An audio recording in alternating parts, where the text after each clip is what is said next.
I stand frozen at the elegant dining table, my fingers clenched around the stem of a crystal wine glass. The chandelier above casts a warm glow that highlights Margot's perfect smile as she places the salad before me with unusual ceremony. Around us, the Chesterfield family's Chicago estate pretends to be welcoming with its mahogany panels and plush velvet chairs. But I've learned to recognize the coldness beneath its polished surface. "A special Italian salad, just for you, dear Brooke," Margot announces, her voice theatrical enough to draw the attention of all 10 dinner guests in their formal attire.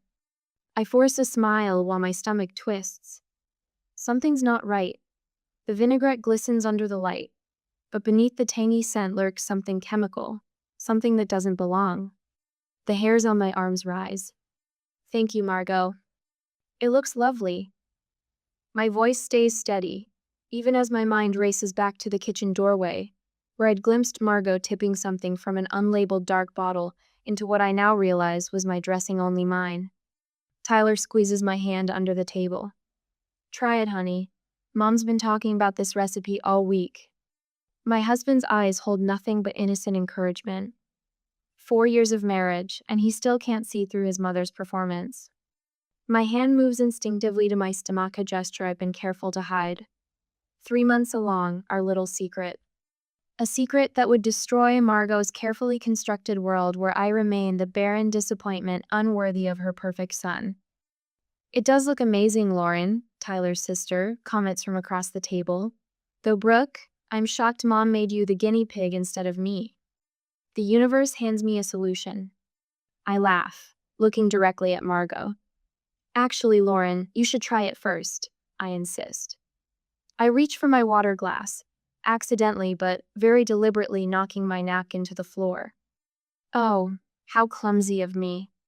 While everyone's attention shifts, I execute the switch my plate for Lauren's with the deftness of someone who's learned to navigate this household's dangerous currents. Lauren murmurs after her first bite. "Unique flavor. What's in this, Mother?" "Family secret," Margot responds, her eyes never leaving my untouched plate. The conversation flows around us, but I notice the progression of changes in Lauren's face. First, a flush across her cheeks, then beads of perspiration along her hairline. Her hands begin to tremble slightly as she reaches for her water glass. Margot's eyes narrow with suspicion when she realizes I haven't touched my food. Something sharp and calculating flashes across her features before disappearing behind her practiced smile. "Brooke, aren't you hungry, dear?" Her voice carries a warning. Before I can answer, Lauren pushes back from the table. "Excuse me," she mumbles, her voice suddenly thick. She stands unsteadily, one hand clutching the tablecloth. "Lauren?" Tyler rises, concern etched across his face. She doesn't make it to the door. The violent retching echoes from the hallway bathroom, setting the dinner party into motion. Everyone except Margot, who remains seated, watching, studying with an expression that sends ice through my veins. While Tyler rushes to his sister, I move with purpose. The linen napkin becomes a wrapper for a portion of the poisoned salad. Lauren's fork and knife slip into my purse when no one's looking. I carefully preserve her wineglass with its telltale lipstick mark. Across the chaos, Rosa, the housekeeper, catches my eye. The slight nod tells me she knows. She's seen. My mind flashes through a slideshow of warning signs I've tried to dismiss. Margot's frigid smile at our wedding 4 years ago. The accidental broken glass that sliced my palm at last Christmas's dinner. Her constant reminders about my apparent inability to give Tyler children. "I should take her to the emergency room," I announce, already gathering my purse and car keys. "Don't be ridiculous," Margot counters sharply. "She'll be fine. Probably just food sensitivity." I glance at Gregory, Margot's husband. His eyes are downcast, fixed on his untouched wine, knowledge he refuses to share weighing down his shoulders. Tyler stands in the bathroom doorway, torn between his mother's dismissal and the sound of his sister's continued retching. She needs medical attention now. My voice leaves no room for discussion. The steel in my tone surprises even me. Tyler nods, finally choosing a side. "I'll help you get her to the car." As we guide a trembling Lauren toward the door, I feel Margot's gaze burning into my back. The game has changed tonight. She tried to poison my child and caught her own daughter in the crossfire instead. This isn't over. But neither is she dealing with the meek daughter-in-law she thought I was. Have you ever trusted your instincts when something felt dangerously wrong? What would you have done with that poisoned plate? Because my split-second decision is about to change everything. The emergency room's fluorescent lights wash all color from Lauren's skin. She looks like porcelain against the starched white hospital sheets, her body occasionally seized by another round of retching. I stand in the corner, clutching my purse with its damning evidence while a doctor speaks in hushed tones with a nurse. These symptoms aren't consistent with food allergies, the doctor says, frowning at Lauren's chart. The rapid onset, severity. This is something else. I approach when the nurse steps away. Doctor, could I speak with you privately? In the hallway, I keep my voice steady despite the hammering in my chest. I believe my sister-in-law was poisoned tonight. I've brought a sample of what she ate. I withdraw the napkin-wrapped salad.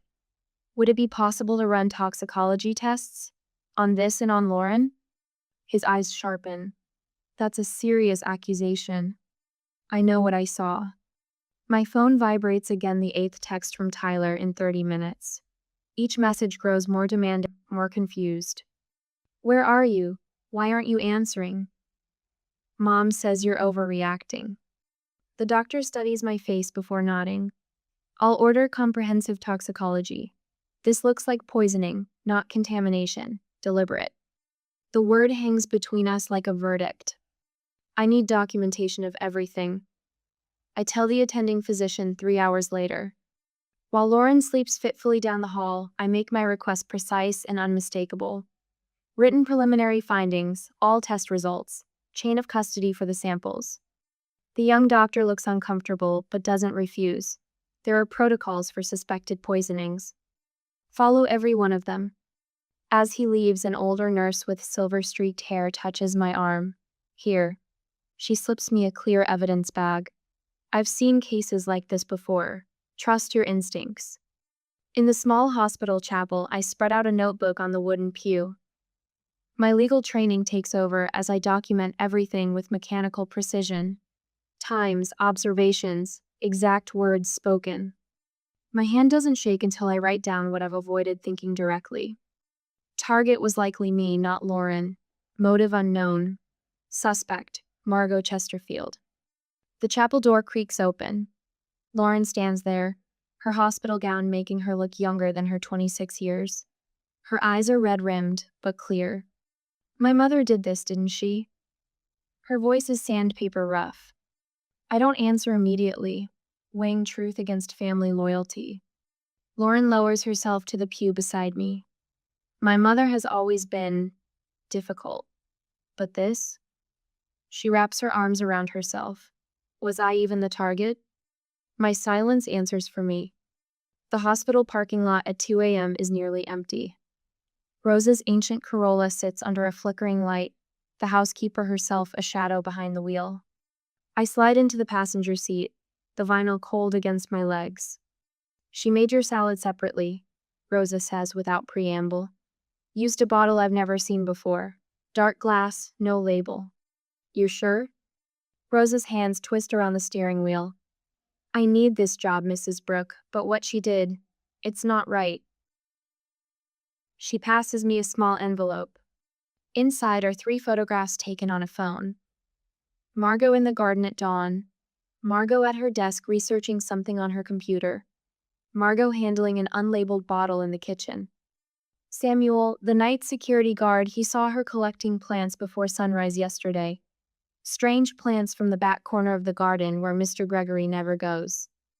Later, as Lauren's boyfriend Aaron arrives breathless with worry, he pulls me aside. I always wondered why Margot treated you differently. Like you were. And temporary. What do you mean? His eyes dart toward Lauren's room. She told Lauren once that you weren't Chesterfield material. Said Tyler would eventually come to his senses. The crumpled papers Rosa brings from Margot's office trash tell a story more calculated than I imagined.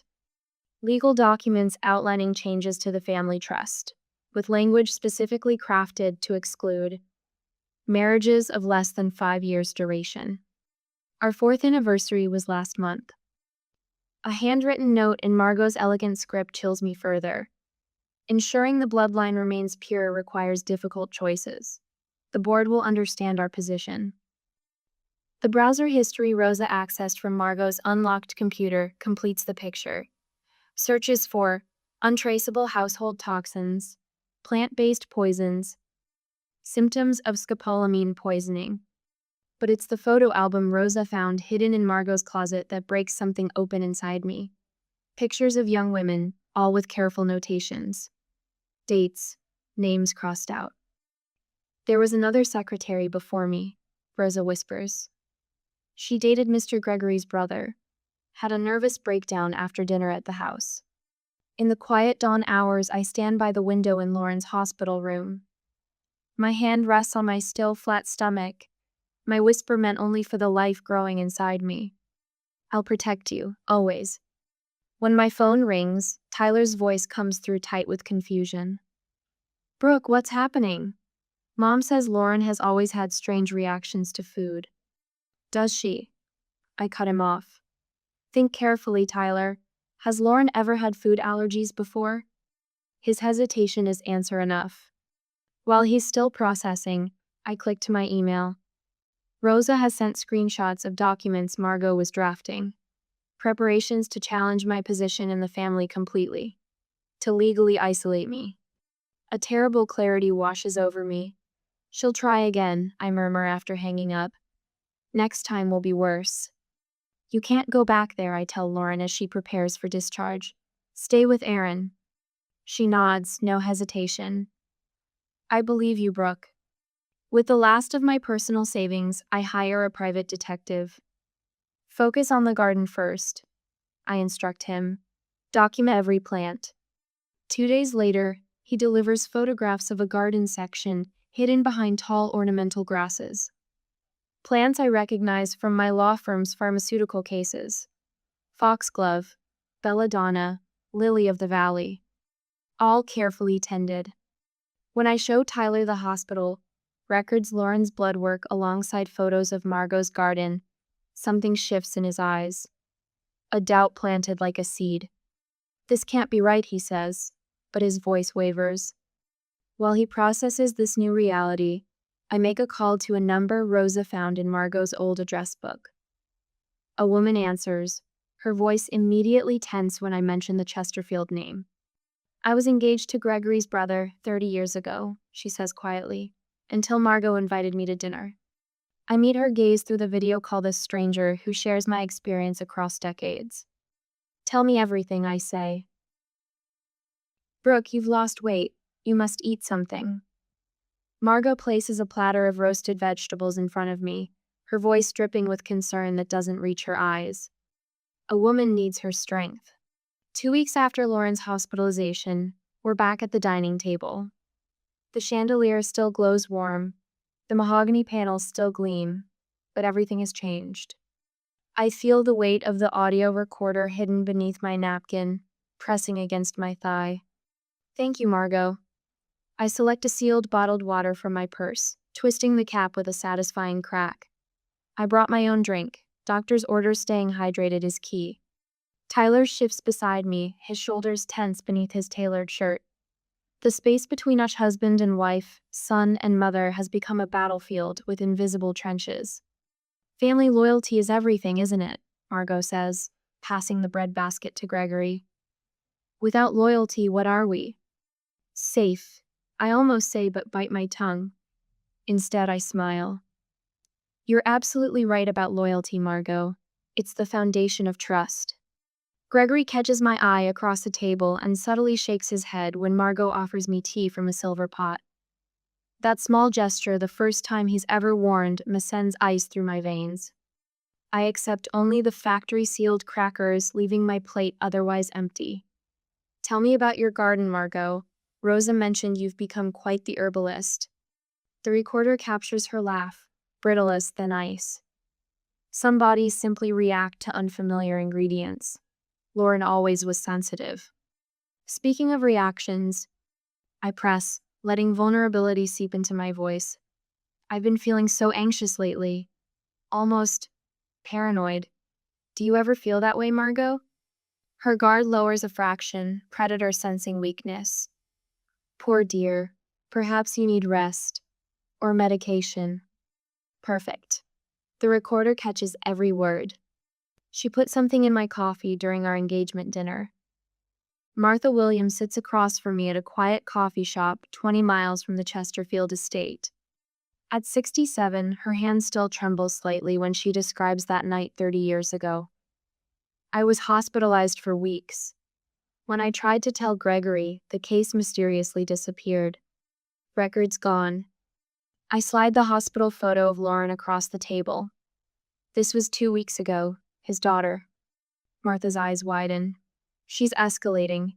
In my day, Margot was calculating, but this, she taps Lauren's photo with a manicured finger. This is bolder. Why didn't anyone stop her? Money buys silence. Gregory had choices: stand against his family's money, or stand with me. Her smile holds decades of resignation. Look what she's done to him. He's a prisoner in tailored suits.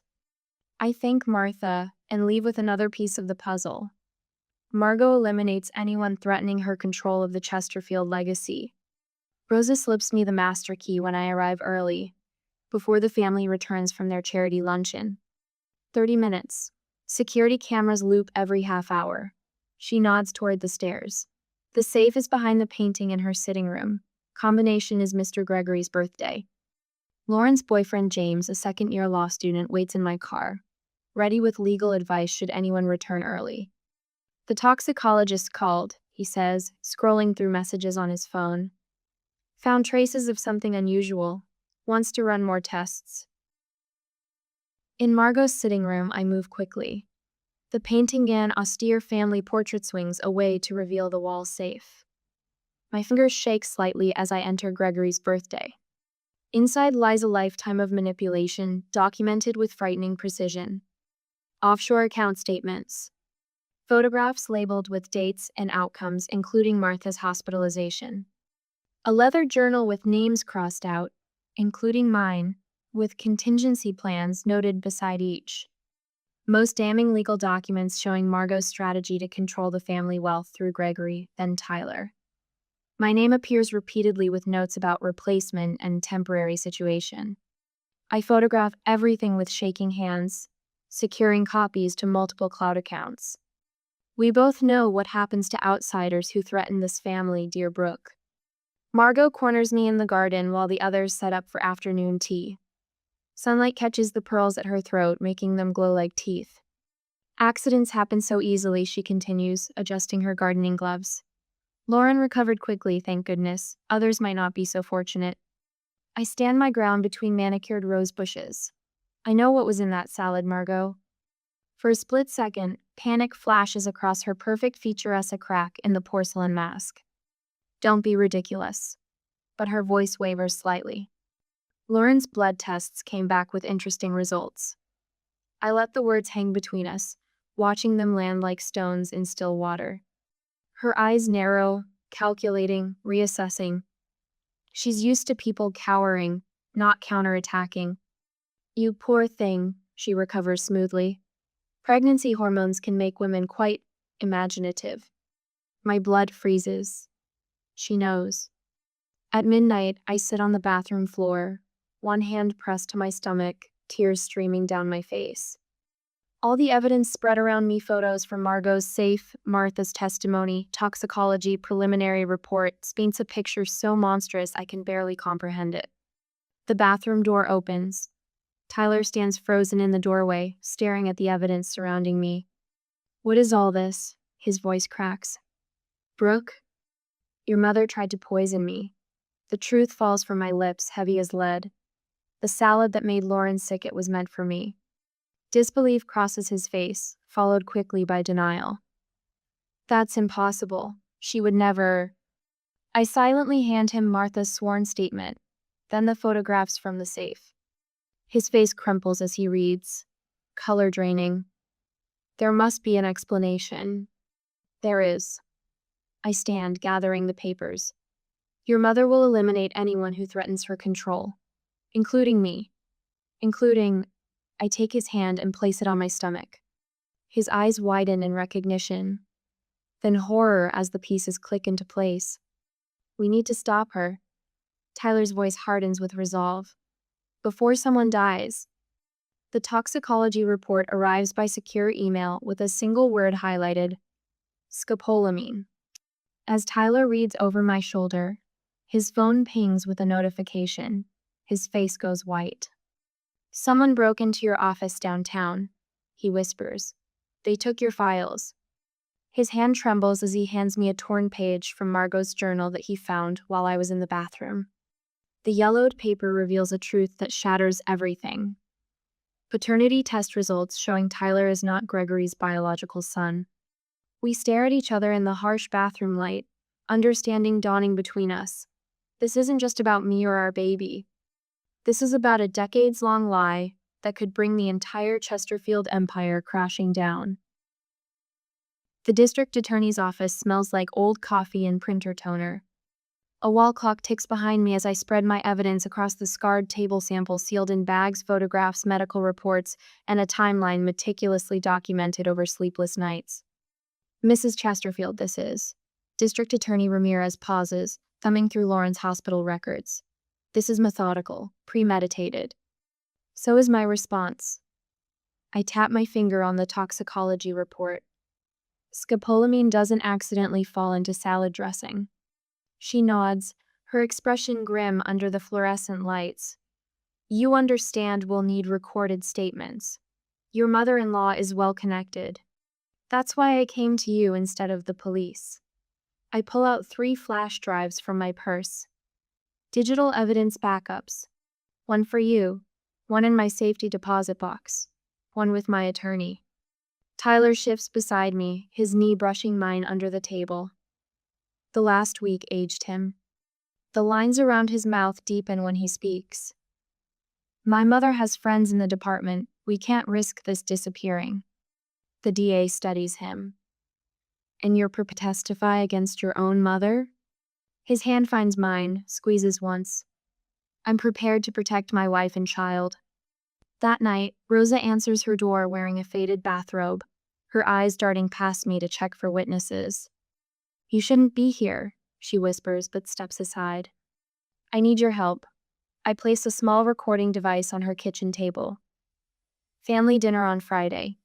I'll be wearing a wire, but I need someone else to witness whatever happens. She touches the recorder, then pulls back as if burned. 20 years I've worked for them. She would ruin me. She poisoned her own daughter by mistake. I let that sink in. Lauren could have died. Next time it might be Tyler. Or you. Rosa's shoulders straighten. Tell me what to do. Tyler paces our bedroom, phone clutched in his hand. She's calling everyone. My college roommate just asked if you were seeing a therapist. What else?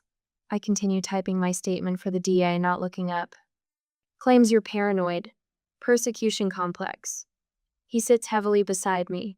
Says Lauren's hospital stay was an allergic reaction you're twisting for attention. I save the document, close my laptop. And what about the power of attorney form she tried to get you to sign last week? Was that my imagination too? His face crumples. How did you know about that? Gregory warned me. I take his hand, turning it over to trace the lifeline across his palm. Your father might be weak, but he's not. The phone buzzes between us. Margot's name flashes on the screen. Tyler answers on speaker. Hello, Mother. Darling, such terrible tension between us all. Her voice flows sweet as antifreeze. I've been thinking, why don't you and Brooke come to the lake house this weekend? Just family. Time to heal. Tyler's eyes meet mine. We both know what this means: isolation, no witnesses. That sounds perfect, I say before Tyler can respond. We need to talk, just the 3 of us. After he hangs up, Tyler looks sick. You can't seriously consider. Detective Rivera will be parked down the road. I cup his face. The lake house has excellent acoustics for recording, and you'll be right there with me. She won't let that happen. She'll insist on girl time. Then you insist harder. My voice leaves no room for debate. Your mother wants me alone because she thinks I'm easier to eliminate that way. His face pales. Don't say that. Someone has to. The lake house windows reflect the afternoon sun, turning them into mirrors that hide whatever watches from inside. I carry a small overnight bag up the stone path, Tyler right behind me. 3 recording devices already wait in strategic locations: bathroom, kitchen, living room, placed during our drive-by earlier when we'd found the spare key exactly where it's always been. Detective Rivera's confirmation text burns in my pocket. In position. Signal if needed. Margot opens the door wearing a robin's egg blue cardigan, arms outstretched. My dears, Tyler, your father called. Some emergency with the Western accounts. He needs you to call him right away. Tyler doesn't move. It can wait. Her smile tightens. He specifically said it couldn't. Use the office, phone reception is better. When he hesitates, I squeeze his arm. Go ahead, I'll help your mother with tea. The moment he disappears down the hall, something shifts in Margot's posture. The warmth drains from her eyes. Just us girls now. She gestures toward the sunroom. Come, I've prepared something special. The tea service waits on a silver tray, steam rising from a floral pot. She pours with practiced elegance, pushing a cup toward me. Drink. You look exhausted. I take the cup, noting how she watches my hands. Aren't you having any? Oh, I had mine earlier. She settles across from me, smile tight. Going to be good enough for this family, you know. I raise the cup to my lips, but don't drink. Is that why you put something in my salad at dinner that night? The mask slips. Just for a second. Problems arise in families. I handle them. Like you handled Gregory's first fiancé 30 years ago? Her eyes narrow. You've been digging in old dirt and finding bodies. I set down the tea untouched. Did you think I wouldn't notice you've been tracking my medical appointments? That you know about the baby? A cold smile spreads across her face. An unfortunate bloodline to continue. The Chesterfield name deserves better stock. I hear rustling, Tyler returning, but Margot doesn't notice. She's too focused on watching me pick up the teacup again. You won't feel much, just sleepy at first. Her voice has the same soothing tone she uses with dinner guests. By the time anyone realizes, it will look like a tragic accident. Poor, unstable Brooke. The front door bursts open. Detective Rivera enters first, followed by 2 officers. Mrs. Chesterfield, Rivera says, I think you'll want to put that teapot down. Margot's face transforms, outrage replacing calculation. What is this? Tyler, call security. But Tyler stands in the doorway, phone in hand, recording everything. They found the plants in your greenhouse, Mother. The ones that match Lauren's toxicology report. This is absurd, a misunderstanding. She turns to me, voice desperate. Brooke, tell them. I place the untouched teacup on the evidence bag an officer holds out. The recorder in the sugar bowl caught everything, Margot. The door opens again. Gregory stands there, shoulders slumped, but eyes clear. I can't protect you anymore, Margot. Behind him, Lauren steps into view, medical records clutched to her chest. Neither can I, Mother. As Detective Rivera recites her rights, Margot's perfectly composed world crumbles, piece by perfect piece. I sit with my back straight as an arrow in the polished oak chair, watching Margot glide into the courtroom. She's crafted her appearance with surgical precision powder blue suit that whispers wronged mother, pearls that murmur family tradition, and eyes brimming with calculated tears. The gallery rustles with whispers as family friends choose sides with meaningful glances and deliberate seating choices. Tyler's hand finds mine under the table. His fingers tremble slightly. All rise, calls the bailiff, and the choreography begins. The prosecutor, Sarah Donovan, approaches the jury box with measured steps. This was not a moment of passion, but a calculated attempt to eliminate a perceived threat. Margot Chesterfield didn't act on impulse. She researched, planned, and executed a poisoning that could have killed her daughter-in-law and unborn grandchild. Margot's attorney, a man whose suit cost more than my first car, rises with a dismissive wave. What we have here is a family misunderstanding blown wildly out of proportion by an outsider desperate to secure her position in a wealthy family. My stomach knots, but I keep my expression neutral. The evidence will speak louder than his rhetoric. When Margot takes the stand for her defense, she transforms. Her shoulders curve forward, making her look smaller, more vulnerable. Her voice quavers just enough to suggest fragility without undermining authority. "I've only ever loved my family too much," she says, dabbing at her eyes with a monogrammed handkerchief. "Perhaps that made me overprotective, but to suggest I would harm Lauren's own daughter?" The judge's eyes narrow slightly. He's seen this performance before. One by one, character witnesses parade to the stand, praising Margot's charitable works and community leadership. Each testimony feels rehearsed, as if reading from the same invisible script.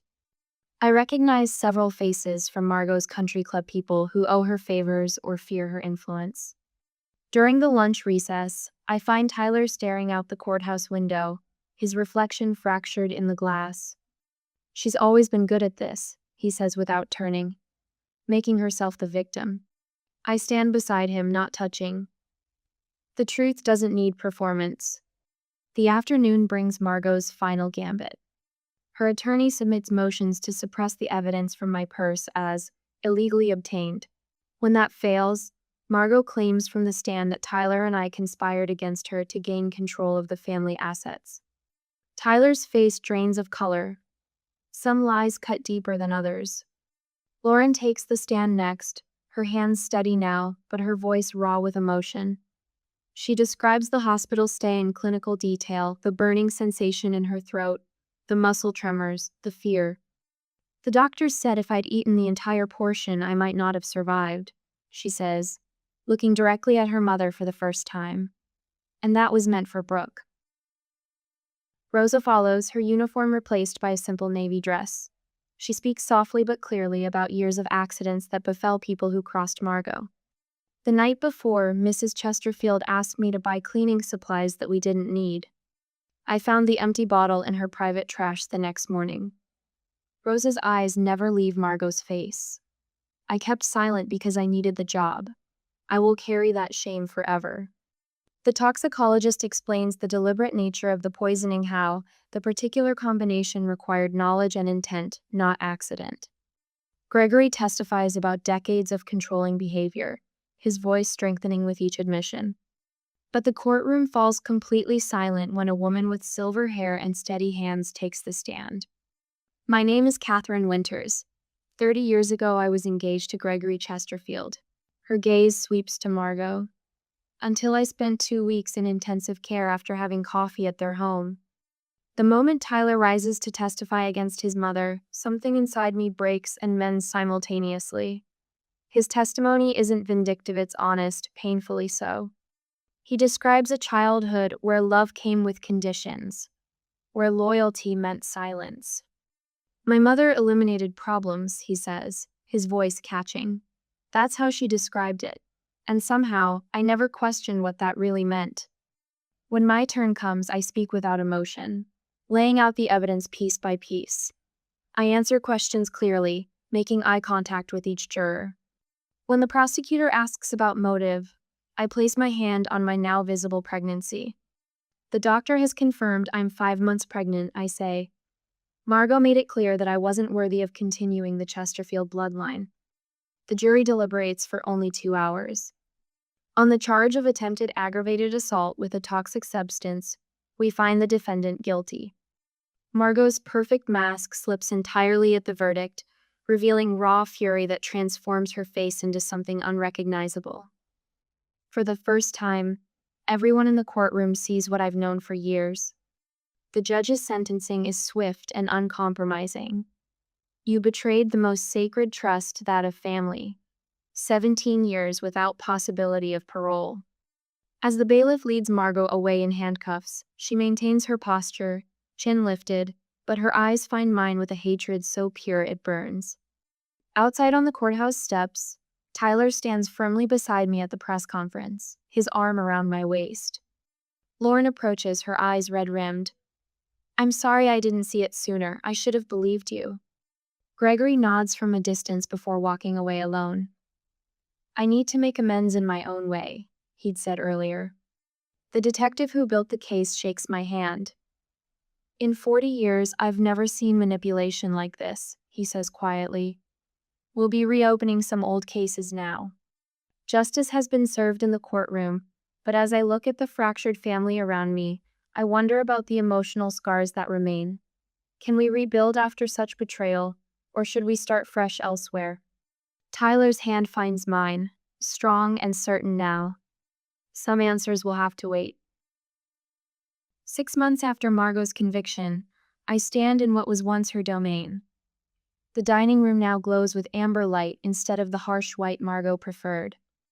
Laughter breaks through the chatter of 20 women gathered for my baby shower. Lauren places a hand-wrapped gift before me. "Open this one next." Her eyes, once wary around me, now shine with genuine affection. The chandelier above us remains, but everything else has changed. The dark mahogany panels have been replaced with warm oak. The rigidly arranged furniture now forms conversation clusters that invite people to linger. Tyler hasn't let go of my hand all afternoon. His fingers interlace with mine, a physical reminder of the unbreakable bond forged in fire. "Mrs. Brooke, would you like some more lemonade?" Rosa asks, her voice carrying the confidence of someone who knows her true value. No longer in uniform, but dressed in elegant business casual, she runs the household with the dignity she always deserved. "Thank you, Rosa." I smile at the woman who risked everything to help me. "And please, just Brooke." The path to healing hasn't been simple. Every Tuesday for months, our family has gathered in Dr. Winter's office, speaking truths that hung unspoken for decades. "I never saw it," Tyler confessed in our third session, voice breaking. "She manipulated every relationship I ever had, and I just accepted her version of reality." Lauren has transformed most dramatically. Once Margot's reluctant accomplice, she now studies domestic violence law. "What happened to us has a name," she told me last month. "And I'm going to help other families recognize it before it's too late." Gregory writes from his meditation retreat in Arizona. His letters arrive like clockwork every 2 weeks, attempts at atonement from a man who enabled Margot's reign. The healing continues at our own pace. Some wounds still throb when pressed too hard. Tonight marks a full circle moment. We gather at the same dining table where Margot tried to poison me. The atmosphere couldn't be more different. Candles flicker, wine flows freely, and genuine smiles replace tense politeness. Lauren stands, champagne flute raised. "To the sister who saved my life in more ways than one." Her voice wavers. "Brooke showed me what real family loyalty means." The ultrasound picture of our baby girl passes from hand to hand. A life that nearly ended before it began, now celebrated by those who will protect her fiercely. The Chesterfield family business bears my fingerprints now. The charitable foundation we established helps victims of family violence rebuild their lives. Tyler has drawn clear boundaries with relatives who enabled his mother's behavior. "You get one chance," he told his aunt when she suggested Margot had been treated unfairly. "Choose wisely." Rosa lives in the renovated guest house, close enough to be family yet independent. Her position as household manager came with benefits and respect long overdue. Yesterday, a letter arrived from the Women's Correctional Facility. Margot's handwriting, elegant as ever, filled 3 pages with almost apologies and tactical regret. Not once did she ask directly about her grandchild. "Your choice," Tyler said when I showed him. "We stand together."